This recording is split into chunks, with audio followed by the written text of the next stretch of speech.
Hello दोस्तों, आप सब हमारे यूट्यूब चैनल पे स्वागत है। दोस्तों, आज मैं बताने आया हूँ जो लाइट चैप्टर के अंदर जो आता है एक पार्ट अवतल दर्पण और उत्तल दर्पण में क्या अंतर होता है, इसका उपयोग कहाँ कहाँ पे होता है। दोस्तों, वही सब मैं बताने आया हूँ। अगर यदि प्लीज़ आप लोग हमारे यूट्यूब चैनल पर बने रहें, अगर यदि आप लोग हमारे यूट्यूब चैनल पर नए हैं तो प्लीज़ हमारे यूट्यूब चैनल की थोड़ा सपोर्ट करें, क्योंकि अभी हमारे चैनल की एक छोटी सी परिवार है, ताकि आगे चल के हम भी एक बड़े यूट्यूबर की परिवार का हिस्सा बन सकें। ठीक है, देखिए उत्तल दर्पण और अवतल दर्पण का बात करें तो उत्तल दर्पण के उपयोग कहाँ पे किया जाता है, और अवतल दर्पण यानी कि उत्तल दर्पण और अवतल दर्पण का उपयोग इंग्लिश में बात करें। देखिए, अगर use of the concave and convex mirror का उपयोग, देखिए अवतल दर्पण को इंग्लिश में कहा जाता है कॉनकेव और उत्तल दर्पण को इंग्लिश में कहा जाता है कॉन्वेक्स। ठीक, ऐसे अवतल दर्पण को ऐसे अभिसारी दर्पण भी कहते हैं और उत्तल दर्पण को अपसारी दर्पण भी कहते हैं। अब देखिए, उत्तल दर्पण और अवतल दर्पण में चीन में ये बहुत सारा विद्यार्थी इसी में फंस जाता है, इसका पकड़ कैसे होता है सर। तो देखिए, उत्तल दर्पण ठीक और अवतल दर्पण की जो है ये परावर्तक सतह जो कि बाहर की ओर उभरा हुआ रहता है, और उत्तल दर्पण की परावर्तक सतह जो कि अंदर की ओर ये धंसा हुआ रहता है। देख सकते हैं ना, ये सभी इसकी पहचान है। देखिए, अवतल दर्पण की बात करें तो अवतल दर्पण में ये हो गया इधर अनंत, ये हो गया अनंत, और ये हो गया सेंटर। यहाँ पे देखिए ये हो गया फोकस, और ये हो गया पोल। ये हो गया किसकी, अवतल दर्पण की यानी कॉनकेव मिरर की।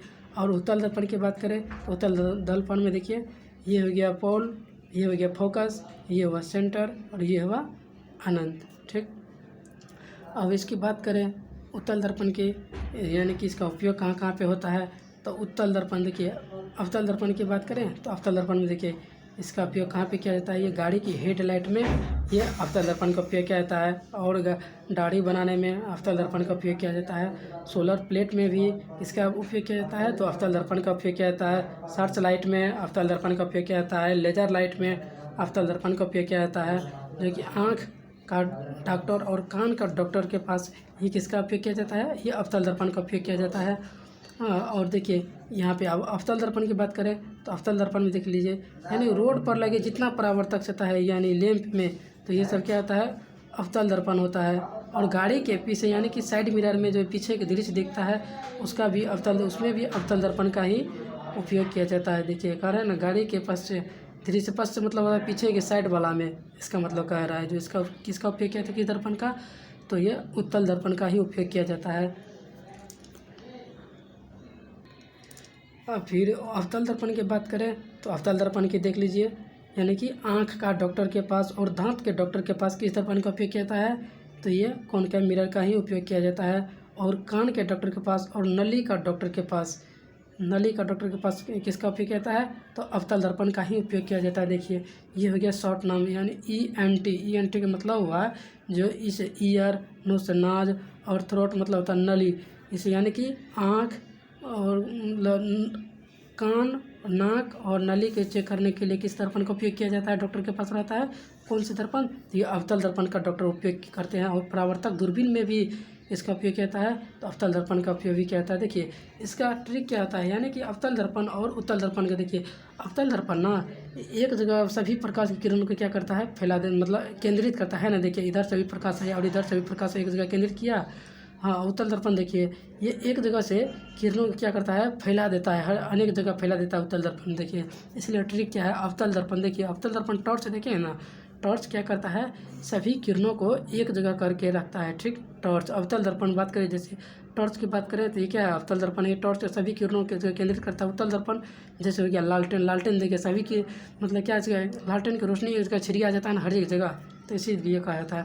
और अवतल दर्पण देखिए, इसका परावर्तक दूरबीन में भी अवतल दर्पण का ही उपयोग किया जाता है। अब देखिए, अवतल दर्पण क्या करता है, सभी किरणों को एक जगह केंद्रित करता है, किया ना, इधर से देखिए सारा जगह मतलब एक जगह केंद्रित किया अवतल दर्पण। और देखिए, अवतल दर्पण में प्रतिबिंब, अगर यदि अवतल दर्पण की बात करें तो अवतल दर्पण में प्रतिबिंब अगर यदि वास्तविक होगा तो उसका मान नेगेटिव में ही होगा, अगर यदि काल्पनिक होगा तो उसका मान पॉजिटिव में ही होगा। ठीक, उत्तल दर्पण क्या करता है, अब देखिए उत्तल दर्पण की बात करें तो उत्तल दर्पण सभी किरणों को फैलाता है, फैला दिया ना, देखिए है ना, सभी जगह किरणों को फैला दिया। और उत्तल दर्पण में वस्तु की दूरी हमेशा नेगेटिव में ही होगा, उत्तल दर्पण में वस्तु की दूरी हमेशा नेगेटिव में ही होता है, और उत्तल दर्पण में काल्पनिक क्या होता है, पॉजिटिव होता है। उत्तल दर्पण में काल्पनिक हमेशा पॉजिटिव में होता है, और उत्तल दर्पण का फोकस दूरी हमेशा पॉजिटिव में होता है। देखिए दोस्तों, ये सब ही बेसिक पॉइंट्स, यानी कि जब छोटा छोटा पॉइंट से लेके अभी मैं आया हूँ।